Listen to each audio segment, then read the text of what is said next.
그리스도의 길을 따르는 제자의 삶이라고 하는 큐티 제목으로 말씀을 같이 나누도록 하겠습니다. 시간이 좀 많이 지났습니다. 예수님의 공생애 3년이었는데요. 거의 3년이 다 돼가는 사역의 후반기입니다. 예수님은 정해진 길을 가고 계시잖아요. 예루살렘에 가셔서 십자가를 지시고 죽으시는 그 종착지는 예루살렘 남쪽이죠. 근데 지금 예수님이 계신 곳은 주된 사역지는 저 북쪽 갈릴리 가버나움입니다. 거의 끝날 때쯤 되었으면 남쪽으로 내려가셔야 되는 게 맞죠. 우리가 지금 용인에 있는데 저 대전이나 대구로 내려가는 게 맞는 거죠. 근데 지금 예수님이 오늘 27절에 보면 빌립보 가이사랴 빌립보 지방, 우리로 이야기하면 그렇죠, 용인에서 한 40km 정도, 빌립보 가이사랴에서 40km 북쪽으로 더 가 있는 그곳에 가 계시는 거죠. 그럼 왜 남쪽으로 내려가시는 게 맞는데 왜 거꾸로 북쪽으로 빌립보 가이사랴 40km 더 북쪽으로 떨어져 있는 그곳으로 가셨는가? 그것은 의도가 있다는 것입니다. 예수님이 어디를 가든지 그냥 우연하게 가시는 곳은 없죠. 공생의 3년 한 곳 한 곳을 방문할 때마다 다 의도를 갖고 계획을 갖고 가십니다. 당연히 빌립보 가이사랴도 마찬가지입니다. 그럼 왜 빌립보 가이사랴에 가셨는가? 우리가 신년 말씀 사경회를 통해서 신동식 목사님을 통해서 마태복음 16장 병행구절 아닙니까? 누가복음 9장도 병행구절인데 의도를 갖고 가셨어요. 이 빌립보 가이사랴라고 하는 지방은 신도시입니다. 이스라엘 가운데 가장 앞선 도시입니다. 헤롯 빌립이라고 하는 헤롯 대왕의 아들 분봉 왕이 가이사라고 하는 로마의 황제에게, 티베리우스 가이사라고 하는 황제에게 도시를 새롭게 개발해 가지고 헌정한 도시가 이 도시입니다. 최고의 도시이고 로마의 축소판입니다. 로마의 황제가 좋아할 만한 모든 것들을 다 갖추고 있습니다. 제우스의 신전도 있고 판신전도 있고 로마의 황제가 좋아할 만한 모든 것이 있어서 우상의 도시이면서 황제의 도시 로마의 축소판, 가면 힘을 상징하는, 또 쾌락을 상징하는 뭐 이런 거 있잖아요. 조각상들, 사람의 몸을 말이죠. 여인의 상이라든가 뭐 다비드상 같은 그러한 상이 즐비하고 지식, 도서관, 장서 그런 것들이 많이 있는, 여러분 신도시가 뭐가 신도시입니까? 모든 것들이 다 있는 거 아닙니까? 그곳에는 용인만 하더라도 아직 역삼지구가 조금 더 크지만 개발이 안 돼 있지만 수년 전에 역북지구라고 해서 택지개발지구가 한 5,000세대 정도 되어지는 거 개발됐잖아요. 용인 처인구 상권이 저쪽 뭐 저희 아들 표현으로 하면 시내라고 하는, 여러분 분당이나 강남에 가서 시내라고 하는 데 있습니까? 시골이다. 제가 여기 죄송합니다.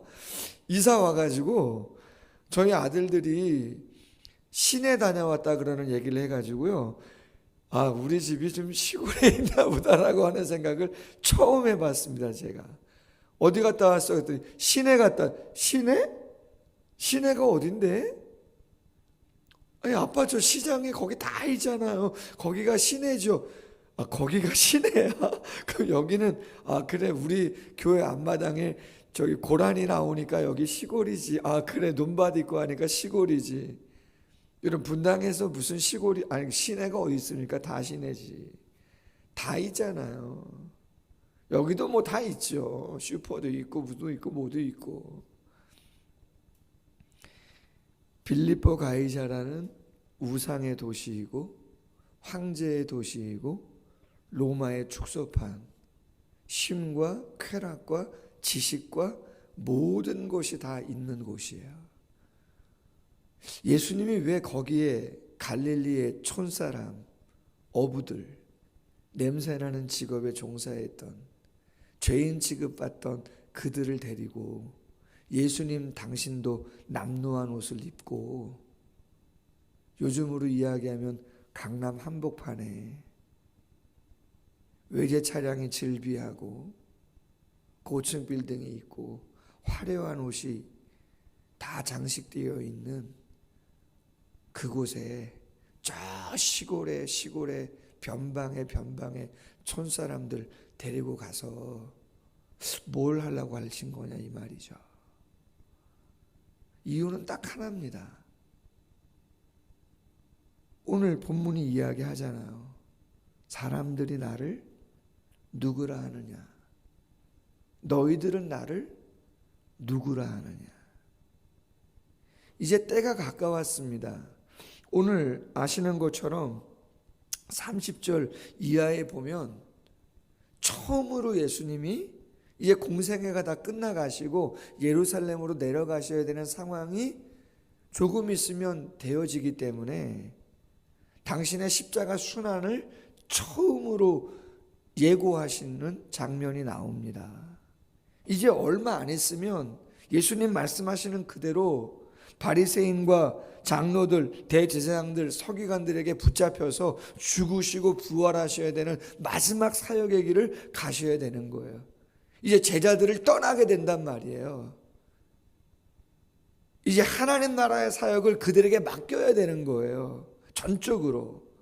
그렇다면 가장 중요한 게 뭐냐?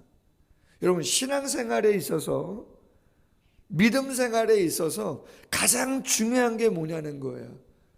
그건 신앙 고백입니다. 신앙 고백. 여러분 아무것도 아닌 것 같지만 세례를 받는다는 거는 너무 중요한 겁니다. 교회의 모든 직분은 가장 기본 누구를 기준으로 해서 직분을 줍니까? 세례교인입니다. 교사를 하든 뭐 여전도의 임원을 하든 뭘 하든 교회의 가장 기본적인 건 세례교인. 교회의 예산과 결산을 논의하는 공동의회. 그렇죠? 뭐 담임 목사를 포함한 장로님, 권사님, 안수집사님, 중직자를 뽑는 그러한 회의 누가 참석합니까? 나이 많다고요? 돈이 많다고? 이 교회 오래 다녔다고? 아닙니다, 여러분. 세례교인입니다. 그럼 세례교인이 왜 중요하냐? 세례를 받을 때 신앙을 고백합니다. 오른손을 들고 신앙의 고백을 하나님과 교회와 성도들 앞에 하게 되어 있습니다. 그래서 우리는 세상에 있는 사람들과 무엇이 다른가? 신앙의 고백이 다른 거죠. 신앙의 고백이 뭡니까? 예수님을 누구로 믿느냐는 거죠. 절대 요식행위가 아닙니다. 절대로 요식행위가 되어서도 안 되는 것입니다. 세례 요한입니다. 엘리야입니다. 선지자 중에 하나랍니다.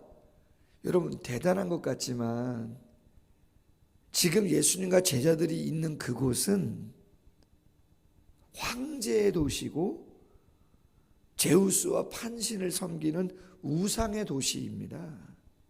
인간은 아무것도 아닌 거예요. 세례 요한이 솔직히 뭐 그렇게 대단하다고.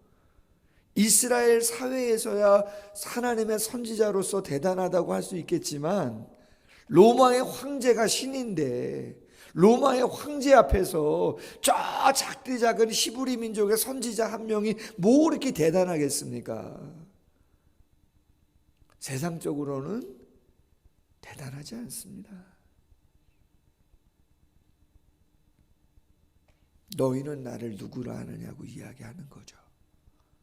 병행구절 마태복음 16장 16절에 주는 그리스도시요 살아계신 하나님의 아들입니다. 그 말은 당신은 메시아이시고 당신은 하나님, 신이다, 창조자다, 주권자다 라고 하는 분명한 신앙의 고백을 그들이 한 것이죠. 오늘 본문에 나오지 않지만 마태복음 16장에 바요나 시몬아 내가 복이 있다. 이것을 내게 알게 한 것은 혈육이 아니고 하늘에 계신 하나님이 믿음을 통해서 고백하게 하신 거다. 할렐루야. 은혜인 거죠. 은혜인 것입니다. 이 추위에 여러분들이 이곳에 나와 계신 이유가 우리가 하나님에 대한 분명한 신앙의 고백과 믿음이 있기 때문에 나오시는 거예요. 할렐루야. 그분은 살아계시고 그분은 역사하시고 우리의 기도를 들으시고 움직이시고 변화시키실 수 있으시는 분이심을, 무엇보다 우리의 주인이심을, 퀴리오스이심을 고백하기 때문에, 그리고 이 시간이 그분이 말씀하신 많은 시간 중에, 많은 장소 중에 가장 소중하고 본질적인 그러한 시간이고 장소임을 분명히 우리가 확신하기 때문에 단잠을 깨우고, 할렐루야, 온라인으로나마 예배 드릴 때 그러한 신앙의 고백이 있기 때문에 이 시간을 드리는 거지, 그러한 믿음 없이 신앙의 고백 없이 이 시간 이 자리를 왜 나옵니까? 그렇지 않습니다. 신앙은 신앙의 고백이 가장 중요한 것이에요. 그게 본질이에요. 그래서 내가 무엇을 믿는가, 그것이 확실하면 거기에 내 모든 걸 거는 것이죠. 여러분, 신앙의 고백이 있으니까 젊음을 드리고 물질을 드리고, 그죠? 시간을 드리고 재능을 드리고 그러는 것이죠. 그 신앙의 고백이 흔들릴 때도 있겠지만 궁극적으로 본질적으로 그것이 가장 중요하다라고 하는 확신이 있으니까 내가 그것대로 움직이는 것이죠. 그래서 여러분, 신앙생활을 누가 잘하는가, 비교하라는 말씀이 아니라 누가 바르게 하는 것인가, 그것은 내 스스로에게 물어보는 거예요. 내가 주님을, 하나님을, 예수 그리스도를 어떻게 믿고 있는가, 어떻게 확신하는가, 그리고 그 신앙의 고백에 상응하는 삶을 살아가기 위해서 부단히 애쓰는 사람이, 그 성도가 진짜 신앙생활을 잘하고 계시는 거죠. 그렇다면 제자의 삶, 그리스도의 길을 따르는 신앙의 고백에 합당한 삶을 살아가는 성도의 삶이 뭐냐는 거죠. 오늘 몇 가지 생각해 볼 수 있어요. 순환에 대한 예언을 했습니다. 그랬더니 반응이 나옵니다. 베드로가 어떻게 했다고요? 예수를 붙들고 항변했다. 항변, 에피티아오라고 하는 단어인데 꾸짖다는 뜻이에요. 예수님을 붙잡고 난리쳤다는 얘기입니다. 주는 그리스도시요 살아계신 하나님의 아들입니다라고 이야기했던 그 베드로가 예수님을 붙잡고 막 흔들면서 항변, 꾸짖었다는 말이, 여러분, 그 상상이 갑니까? 당신이 죽을 거라고 얘기했더니 예수님이 얘기합니다. 사탄아, 내 뒤로 물러가라. 하나님의 일을 생각하지 아니하고 사람의 일을 생각한다. 그리스도의 길을 따르는 제자의 삶은 정확하죠. 하나님의 일을 생각하는 사람이라는 거죠. 그럼 하나님의 일이 뭐겠어요? 영적인 것이고 구속사적인, 그렇죠, 그 일이겠죠. 하나님이 기뻐하는 일들이겠죠. 세속적이지 않고 육적이지 않고 현세적이지만 않은 그러한 일들을 하나님이 더 귀하게 여기시겠죠. 영혼을 구원하는, 우리의 심령이 변화되어지는, 찰나적이지만 않은 그러한 것들을 하나님이 더 기뻐하시겠죠. 여러분, 이 땅에서는 완전할 수는 없어요. 그러나 그렇죠, 조금 더 애쓰고 노력하며 그렇게 변화되어져 가는 것이죠. 34절도 이야기합니다. 누구든지 나를 따라오려거든 자기를 부인한다는 거예요. 여기서 자기 부인은 뭐겠어요? 내 안에 있는 죄성이죠. 그 죄성을 부인하는 거겠죠. 그렇죠? 그리고 십자가를 지는 거예요. 여러분, 십자가를 다른 표현으로 하면 사명이라고 보시면 됩니다. 뭐라고요? 사명입니다. 하나님이 저와 여러분을 부르시잖아요.